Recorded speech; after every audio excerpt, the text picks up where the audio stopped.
Good morning all of you.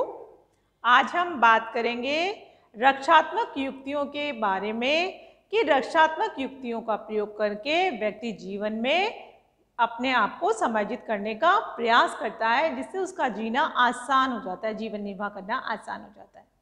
देखिए, ऐसे कौन से तरीके हैं, ऐसी कौन सी युक्तियाँ, ऐसे कौन से डिफेंस मैकेनिज्म हैं जिसका हर एक व्यक्ति जीवन में प्रयोग करता है, उसका उपयोग ये सारी जितनी भी हम तरीकों पे बात कर रहे हैं, मैकेनिज्म पर बात कर रहे हैं, युक्तियों पे बात कर रहे हैं, तरीकों पे बात कर रहे हैं, उनको प्राणी मतलब हर एक व्यक्ति अपने जीवन में कभी ना कभी उनका उपयोग करता है। चलिए, हम ज़्यादा समय नहीं लेते और सीधे चलते हैं व्हाइट बोर्ड की ओर। जो हमारी अगली युक्ति है जिस पर हम बात करने वाले हैं वो है हमारी औचित्यकरण। तब औचित्यकरण को आप युक्तिकरण भी कह सकते हैं या जुगाड़ बहाना। जुगाड़ तो सही शब्द नहीं है, मैंने लिखा है, लेकिन इतना उचित सटीक शब्द नहीं है। बहाना बहुत अच्छा शब्द है। अब आप देखिए, जब हम बात करते हैं औचित्य स्थापना की, हम बात करते हैं युक्तिकरण की, हम बात करते हैं जुगाड़ की, तो यहाँ पर आप देखेंगे क्या है, इस युक्तिकरण में क्या है, व्यक्ति जब समायोजित नहीं हो पाता, वर्तमान में समायोजित नहीं हो पाता, अपने आप को समायोजित करने के लिए बहाने तलाश करता है और ऐसे सॉलिड बहाने तलाश करता है, सामने वाले को मालूम पड़ जाता है कथनी और करनी में अंतर है। मतलब बहाने करता है और वो बहुत ज़्यादा विश्वसनीय नहीं होता। सामने वाला उसे बहुत अच्छी से, जो भी सामने है, फर्स्ट पर्सन सेकंड पर्सन जो आपस में बात कर रहे हैं, उसको मालूम पड़ जाता है कि क्या है। तो मतलब बहाने बना रहा है, विश्वसनीय नहीं है, इस तरह से हम इसको बोलते हैं औचित्य स्थापना। देखो, इसमें लिखा हुआ एक शब्द लिखा है कि व्यक्ति को असामान्य अवस्था से सामान्य अवस्था में आने के लिए वो कुछ तर्क देता है, कुछ बहाने ढूंढता है, उनकी वजह से वो अपने आप को समायोजित करता है। चलिए, एक छोटा सा उदाहरण देते हैं। उदाहरण तो हमने व्हाइट बोर्ड पर बहुत सारे लिखे हुए हैं, पर एक उदाहरण के माध्यम से समझाना चाहते हैं। एक बालक है या एक व्यक्ति है जो बहुत जल्दी सुबह नहीं उठा है, बहुत देर तक सोता रहा है। जब उससे पूछा गया, जब उससे कहा गया कि भाई तुम इतनी देर तक सो रहे थे, नहीं कि मैं जग तो गया था, लेकिन है ना, मेरे सर में दर्द था तो इसलिए ऐसे लेटा हुआ था, जग तो मैं बहुत जल्दी जाता हूँ, सुबह 5 बजे उठ जाता हूँ। ये देखेंगे आप बहाने। इसका मतलब वास्तविकता क्या है, वो सोया हुआ था, लेकिन उसने बहाना लगाया कि मेरे सर में दर्द था तो मैं ऐसे ही लेटा हुआ था, उठ तो मैं रोज जल्दी ही जाता हूँ। तो ये आप देखेंगे। और देखिए, बहुत सारे उदाहरण हैं। मतलब कोई भी ऐसा उदाहरण आ जाए जिसकी कथनी और करनी में अंतर हो, वास्तविकता कुछ और हो और व्यक्ति मुंह से कुछ और रहा हो, आप समझ लीजिए इसका ही सटीक, ये जो डिफेंस मैकेनिज्म जिस पर हम इस वीडियो में बात कर रहे हैं, उसका वो सटीक उदाहरण है। फिर देखिए, ऐसे है, देखो, मुंह में राम बगल में छुरी, मतलब कथनी और करनी में अंतर हो गया। दिखावा कुछ और है, बोले राम, और बगल में छुरी, मतलब कथनी और करनी में अंतर हो गया। विश्वास करने योग्य बात नहीं है, वास्तविकता से इसका कोई लेना देना नहीं है। इस तरह के उदाहरण इसमें आ सकते हैं। फिर देखिए, हम व्हाइट बोर्ड पर चलते हैं। एक बालक है जो गृह कार्य नहीं करके लाया, गृह कार्य नहीं करके लाया। आप मैम ने उससे पूछा, भाई गृह कार्य क्यों नहीं करके लाया इस विषय का? मैडम, मेरे घर पे मेहमान आ गए थे, लाइट चली गई थी। ऐसे कुछ सॉलिड बहाने मारना जिनका वास्तविकता से कोई लेना देना नहीं होता। फिर आप देखेंगे यहाँ पर एक बहुत परेशान पिता है, फ्रस्ट्रेटेड पिता है, अपने बच्चे को अपनी परेशानी के कारण धनाधन अच्छे से पीटा उसको। अब पीटा तो ये बोल रहा है, मैंने, सब बोल रहे भाई क्यों पीट रहे हो, क्यों पीट रहे हो? मैंने ना इसको इसकी भलाई के लिए मारा है, जबकि ऐसा कुछ नहीं है। इस पीटने का वास्तविकता से कोई संबंध नहीं है। तो आप देखेंगे कथनी और करनी में अंतर है। कथनी क्या है, क्या कह रहा है, भलाई के लिए पीटा है, और वास्तविकता में हुआ क्या है कि उसने फ्रस्ट्रेटेड है, वो परेशान है, इसलिए उसने उसको पीटा है। फिर देखिए, अब यहाँ पर लिखा हुआ है कि एक छात्र है जो परीक्षा में फेल हो जाता है। अब परीक्षा में फेल हो गया तो आप पूछ रहे माँ बाप, भाई हमने तेरे पे इतने पैसे खर्च किए थे, तुझे अच्छे से अच्छे हॉस्टल में रखा था, फिर तो क्यों नहीं पढ़ पाया?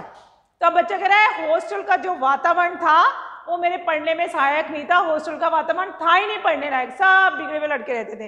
इस तरह का बहाना बनाना ये भी औचित्य स्थापना के अंतर्गत आएगा।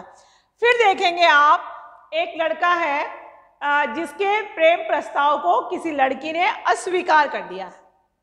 तो अब उससे पूछा भाई क्या हुआ, तुम्हारी वहाँ बात चल रही थी, तुम उससे शादी करने वाले थे। अरे यार वो लड़की इतनी खूबसूरत नहीं है, अच्छी नहीं दिखती, हाँ बढ़िया नहीं बोलती, अच्छी नहीं दिखती। ये क्या है? बहाना। कथनी और करनी में अंतर। वास्तविकता क्या है? प्रेम प्रस्ताव को अस्वीकार कर दिया गया है, बात बनी नहीं है, बिगड़ गई है, लेकिन अपने आप को समाजित करने के लिए व्यक्ति ने क्या बोला है? झूठ बोला है। उसकी कथनी और करनी में अंतर है। इस तरह का कोई भी उदाहरण देखिए, मैं इस शब्द का बार बार इस्तेमाल कर रही हूँ कि कथनी और करनी में अंतर, कथनी और करनी में अंतर, तो आपको इस बात का ध्यान रखना है। इस तरह का देखो, मैं उदाहरण आपको कितने भी बता दूं, आपको किताब में, सोशल मीडिया पर, व्हाट्सएप पर, यूट्यूब पर, गूगल पर, चाहे कितने भी उदाहरण मिल जाए, लेकिन उसका एग्जैक्ट मीनिंग हमें समझ में आ गया कि ऐसा कोई उदाहरण जिसमें तर्क किया गया है। यहाँ पर कह रहा है कथनी और करनी में यदि अंतर आता है, उस बहाने का वास्तविकता से कोई लेना देना नहीं होता। ऐसे सारे उदाहरण इस रक्षात्मक युक्ति के अंतर्गत आएंगे। चलिए अब हम बात करते हैं यहाँ पर प्रतिक्रिया निर्माण की। देखिए, प्रतिक्रिया निर्माण का मतलब है कि व्यक्ति अपने अपने किसी कष्ट का, मतलब जो उसे कष्ट देता हो, ऐसा कोई अप्रिय इच्छा हो, उसकी प्रेरणा हो, उससे ठीक विपरीत इच्छा कर रहा है, बिल्कुल ठीक विपरीत इच्छा कर रहा है, ऐसी इच्छा प्रेरणा व्यक्त हो रही है। देखिए कैसे समझे हम इसको, प्रतिक्रिया निर्माण को, फॉर्मेशन कंस्ट्रक्शन को कैसे समझे। तो वो कह रहा है कि एक महिला है जो बच्चा पैदा करना नहीं चाहती, वो गर्भपात करवाना चाहती है, लेकिन जब बच्चा पैदा हो जाता है उसके बाद वो अपने आप को अच्छी माँ साबित करने के लिए उसकी ज़रूरत से ज़्यादा देखभाल करती है। देखिए कितना अंतर है। फिर देखेंगे यहाँ पर एक व्यक्ति है जो किसी को पसंद नहीं करता, एक व्यक्ति है जो किसी को पसंद नहीं करता, इसका मतलब है कि वो मुझे भी पसंद नहीं करता। फिर देखेंगे यहाँ पर एक और उदाहरण है कि एक डॉक्टर है, अपनी नर्स को कहता है, जो उसके यहाँ सिस्टर काम करती है, नर्स काम करती है, सेविका काम करती है, उसको कहता है कि उस मरीज की तुम्हें विशेष देखभाल करनी है, जबकि नर्स उसको बिल्कुल भी पसंद नहीं करती। तो इस तरह के जो उदाहरण है, देखो दोनों में, एक कथन में उपकथन में, दोनों में जो अंतर आ रहा है, इस तरह के जो उदाहरण है वो प्रतिक्रिया निर्माण के अंतर्गत आएंगे।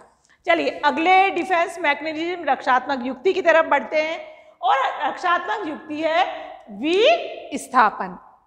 देखो नाम से ही मालूम पड़ा, डिस्प्लेसमेंट, मतलब स्थान बदल गया है, व्यक्ति का जो दायरा है वो बदल गया। तो यहाँ पर हम ये कह रहे हैं कि व्यक्ति अपनी भावनाओं को, देखिए यहाँ पर ध्यान देना हमें, व्यक्ति अपनी भावनाओं को किसी वस्तु विशेष से हटाकर अन्य किसी दूसरी वस्तु से संबंधित कर लेता है या व्यक्ति से संबंधित कर लेता है, तो उसको हम विस्थापन रक्षात्मक युक्ति के अंतर्गत रखते हैं।